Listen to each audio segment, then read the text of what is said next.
సిద్ధమే చెప్పండి.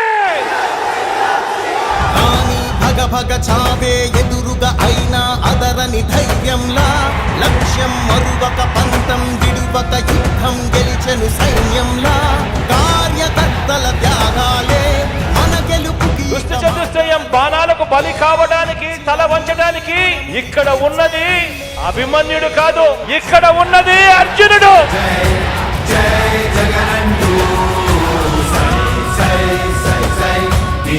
ఆ అర్జునుడికి తోడు కృష్ణుడి రూపంలో ఉన్న ఇంతమంది కొండలు.